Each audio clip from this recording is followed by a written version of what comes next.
Ο ισθμός της Κορίνθου, η ανεκτήμητη συγκοινωνιακή αρτηρία για τη ζωή της πατρίδας μας, καταστράφηκε με τον πιο βάρβαρο τρόπο από τη φεύγουσα γερμανική κτηνοδία.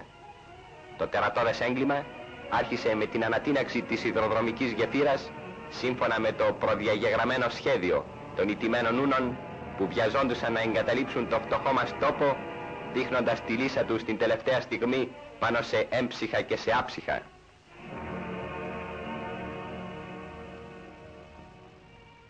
Ο σατανικός τρόπος των επιστημονικών καταστροφών της γερμανικής εγκληματικής νοοτροπίας συμπληρώνεται τώρα με το μεθοδικό γκρέμισμα του τροχαίου υλικού μας, που έχει τον ταυτόχρονο σκοπό να αποφράξει τελείως τον ισθμό.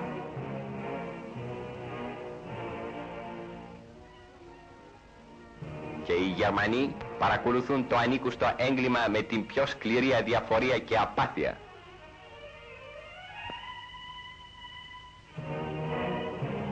Θαυμάστε το έργο τους.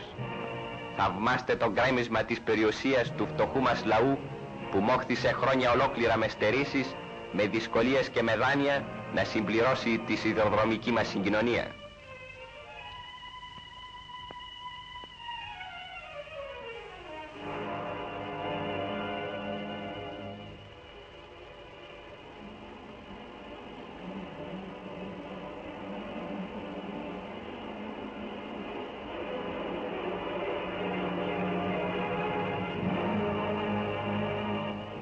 Τρίτη φάση του εγκλήματος είναι η ανατείναξη της γεφύρας του αυτοκινητοδρόμου, που κατασκευάστηκε από τους Ιταλούς.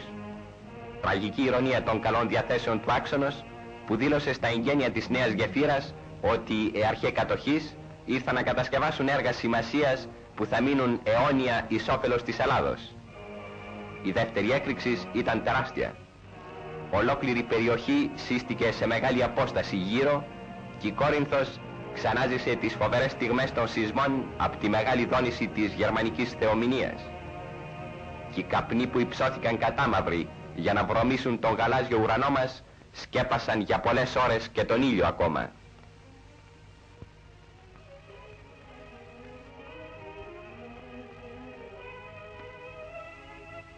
Μα το έγκλημα δεν τέλειωσε ίσαμεδό. Τώρα αρχίζουν οι εκρήξεις του υπονομευμένου βυθού του προλυμένος, για να ολοκληρωθεί τελείως η αχρήστευση του ισθμού. Αυτοί υπήρξαν οι Ούνοι.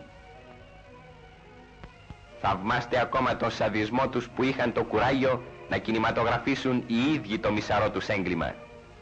Τώρα που επίκυνται τα έργα της διανοίξεως της Διόρυγος, χρειάστηκε να γίνει μια νέα οδική γέφυρα σε ένα αρκετά υψηλών σημείων, ώστε να είναι δυνατόν να κυκλοφορούν από κάτω ευηθοκόροι που θα εργαστούν δια την απόφραξη. Την μελέτη και την εκτέλεση του έργου αυτού, της κατασκευής της γεφύρας, ανέλαβε το ελληνικό μηχανικό, πρόθυμο να συμβάλλει με κάθε θυσία στην ανασυγκρότηση της πατρίδος μας. Η δαπάνη του έργου ευάρυνε τον προϋπολογισμό του Υπουργείου Δημοσίων Έργων και χρησιμοποιήθη υλικών γεφυροποιίας τύπου Μπέλεϊ, χορηγηθέν υπό τη Σούρα.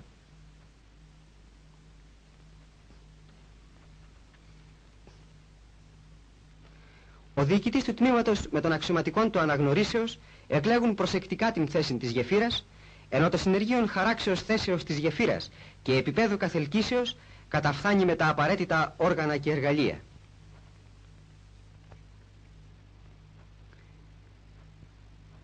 Η εργασία αρχίζει με τον καθορισμό του άξονος διαστοιχισμού ακοντίων και την ανέβρεση των υψομετρικών διαφορών των δύο οχθών, καθώς και της διατομής του εδάφους εις την φυλή ανόχθην. Εν συνεχεία, δια της μεθόδου του ορθογωνίου τριγώνου, καθορίζεται το άνοιγμα του κολλήματος και εκ τούτου το άνοιγμα της γεφύρας ανελθόν εις 200 πόδια. Η υλοποίηση του άξονος γίνεται εις την φυλή ανόχθην δια της αναπτύξεως σχοινίου εις τους πόδας των ακοντίων.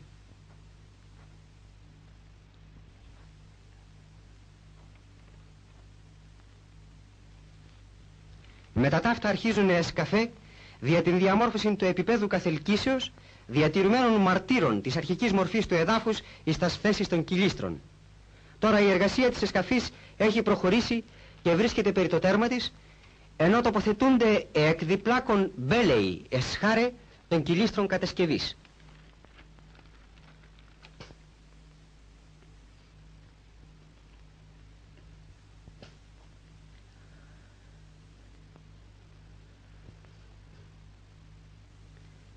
ελέγχεται το αλφάδιασμα των εσχαρών και αυτοορθογωνίζονται ως προς τον άξονα της γεφύρας.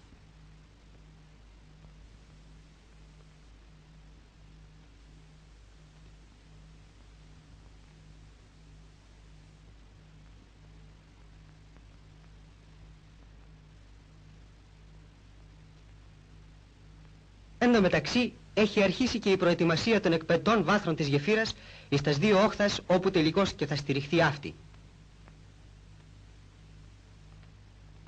Τα κύλιστρα των δύο φορέων της γεφύρας πρέπει να ευρεθούν ακριβώς στο αυτό οριζόντιον επίπεδον, γι' αυτό και γίνεται σχολαστικός έλεγχος. Ακολούθως γίνεται ο καθορισμός της ακριβούς θέσεως των σταθερών κύλιστρων. Εις έκαστον φορέα και κατά μήκος αυτού ο αριθμός των σειρών των κύλιστρων κατασκευής ρυθμίζεται αναλόγως του προβλεπομένου μήκους της κατασκευαστισομένης γεφύρας.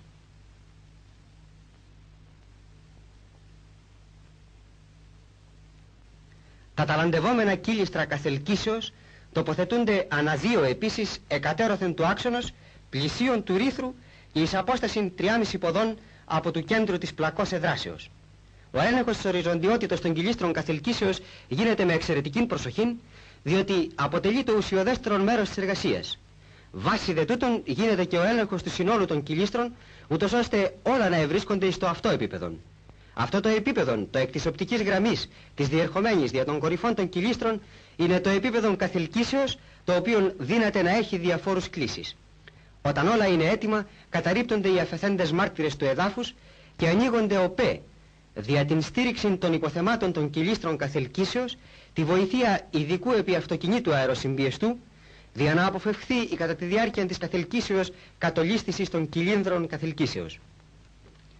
Με αυτές τις εργασίες το πεδίο καθελκύσεως ολοκληρώνεται πλέον και όλα είναι έτοιμα για να αρχίσει η κυρίως κατασκευή της γεφύρας. Τα κύλιστρα προσγειώσεως με τα προσοχής, ώστε να μην υπάρξει κίνδυνος φινώσεως του πέλματος του πλαισίου εις τους περιοριστικούς κυλινδρίσκους. Η γέφυρα δεν αταλαντεύθη λόγω καλής λύσεως του προβλήματος καθελκύσεως και μικράς προωθήσεως των κύλιστρων προσγειώσεως.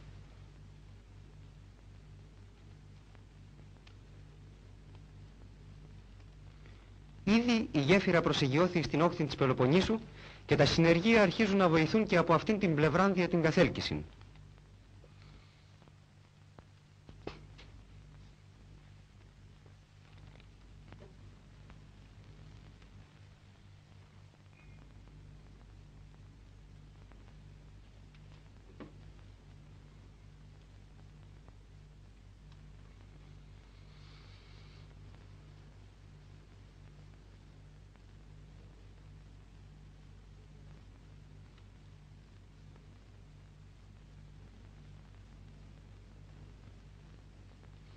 Τώρα η εργασία συνεχίζεται εντατικά.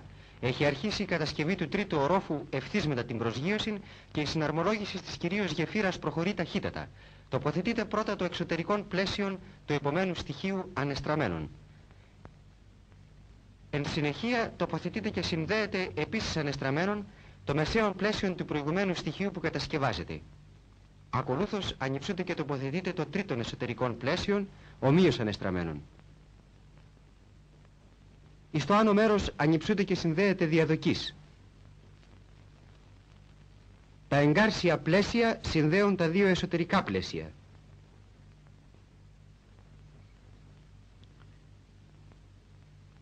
Μία ακόμα διαδοκής ανυψούται και συνδέεται εις το άνω μέρος της γεφύρας. Είναι και αυτή ανεστραμμένη και συνδέεται διασυνδετήρων. Κατόπιν τοποθετούνται οι αντιανέμιοι σύνδεσμοι.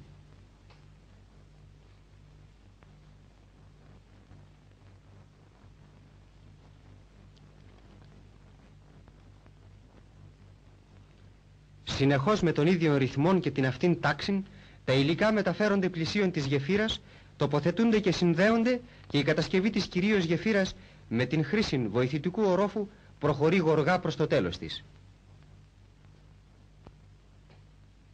Ήδη τοποθετείται η τελευταία διαδοκής του τρίτου ορόφου. Η ανύψωσή της γίνεται διαγρύλων. Έτσι η τριπλή συναρμολόγηση ετελείωσε.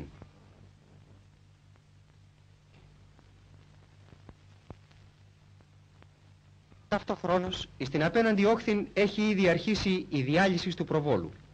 Αφαιρούνται διαδοκίδες και τα πλήστα του βοηθητικού μέρους της όλης κατασκευής μέχρι του σημείου που αρχίζει η κυρίως γέφυρα.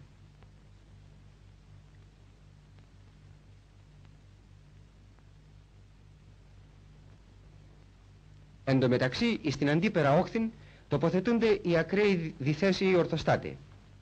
Προετοιμάζονται τα εξωτερικά πλαίσια της ουράς της γεφύρας και τοποθετούνται οι υπόλοιποι ορθοστάτε. Η ανύψωση των εξωτερικών πλαισίων γίνεται δια των ειδικών μοχλών ανυψώσεως. Το πλαίσιο τοποθετείται και συνδέεται. Ακολουθεί η τοποθέτηση της τελευταίας ακραίας διαδοκίδος και η σύνδεσής της.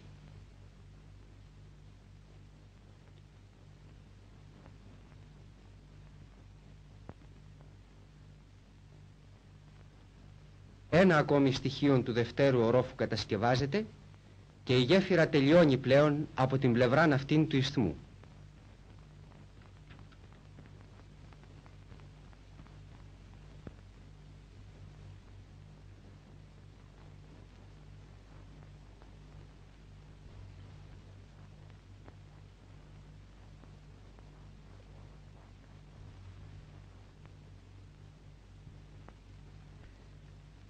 Μια νέα προώθησης, η τελική, αρχίζει τώρα για να φτάσει η γέφυρα στην οριστική της θέση.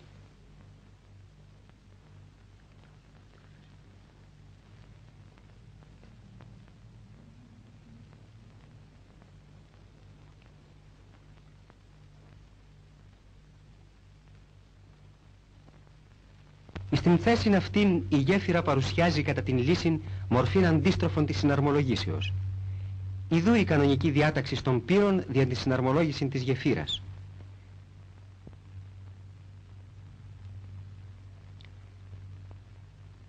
Μία ειδική διάταξη των περονών αυτών, ως φαίνεστε στην εικόνα, και μία ειδικώς διαμορφωθήσα περώνη, επιτρέπουν ώστε κατά την λύση να είναι δυνατόν να αποχωριστεί ο πρόβολος από την κυρίως γέφυραν.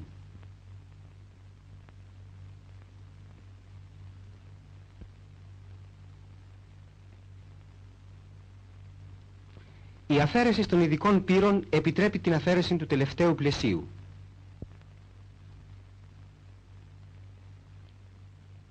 Ιδού και η ειδική μορφή των περονών. Η πρώτη εξ αριστερών είναι κανονική, η δευτέρα ειδική ανευκεφαλής και η τρίτη βραχία. Τώρα τοποθετούνται οι ακραίοι ορθοστάτε της κεφαλής της γεφύρας. Τοποθετείται ο μεσαίος ορθοστάτης, ακολουθεί δε η τοποθέτηση των εξωτερικών.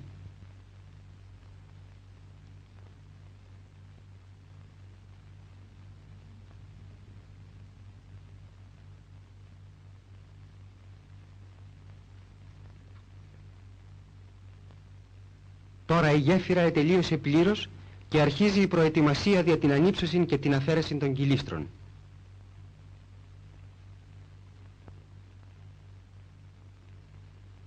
Προετοιμάζεται η θέση των γρύλων, ενώ οι ειδικοί δοκοί διανομής μεταφέρονται για να προσαρμοστούν κάτωθεν των πλαισίων των ακραίων στοιχείων.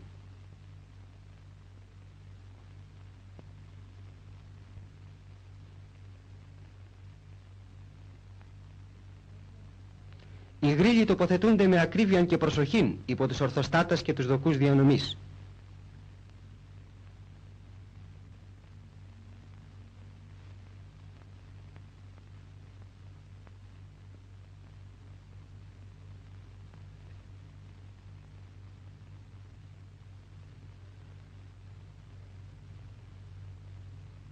Όταν όλα είναι έτοιμα, αρχίζει η ανύψωση.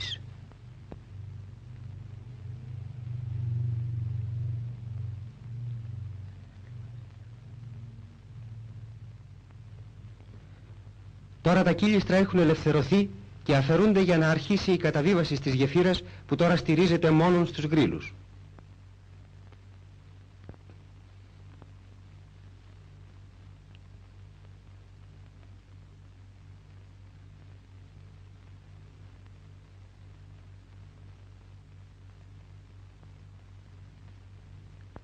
Κάτωθεν της γεφύρας υπάρχουν υποθέματα ασφαλείας κατασκευασμένα με δίπλακες.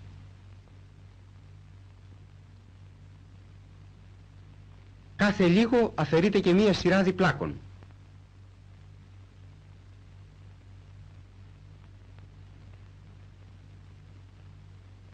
Οι ορθοστάτοι της γεφύρας πλησιάζουν τώρα να πατήσουν εις τα εφέδρα νάτων και ούτω η γέφυρα θα εδραστεί εις την οριστική της θέση.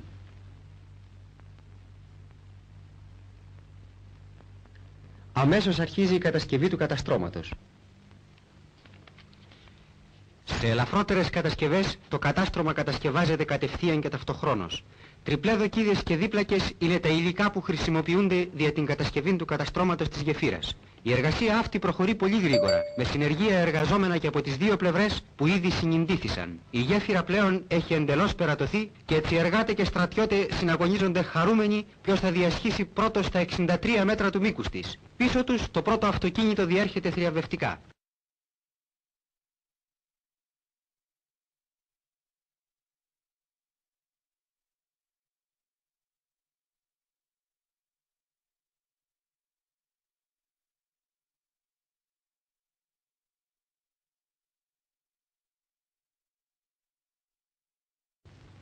Η γέφυρα είναι έτοιμη να παραδοθεί στην χρήση και έφτασε η μέρα των εγγενείων.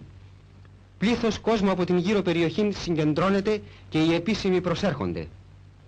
Μια εκλεκτή συγκέντρωση προσώπων που ήρθαν να θαυμάσουν από κοντά ένα μεγάλο έργο. Και ιδιαίτερα εκτιμούν το έργο αυτό όσοι μαθαίνουν ότι η γέφυρα αυτή σε τόσες διαστάσεις και με αυτό το υλικό είναι μοναδική σε όλη την Ευρώπη. Και κάτι ακόμη. Τη νέα αυτή γέφυρα υπό τις ευλογίες της Εκκλησίας θα την εγγενιώσει η αυτού μεγαλειώτης ο βασιλεύς Παύλος ο Πρώτος. Το μηχανικό μας πρέπει να είναι υπερήφανο για τη νέα συμβολή του στην ανασυγκρότηση της πατρίδος μας. Με το έργο αυτό αφενός ο ισθμός δεν χωρίζει πια τη στερεά από την Πελοπόννησο και αφετέρου δημιουργούνται οι προϋποθέσεις για την έναρξη ενός άλλου έργου, της διανοίξεως της Διόρυγος. Και όλα αυτά προς έπαινο του μηχανικού μας που είναι πάντοτε έτοιμο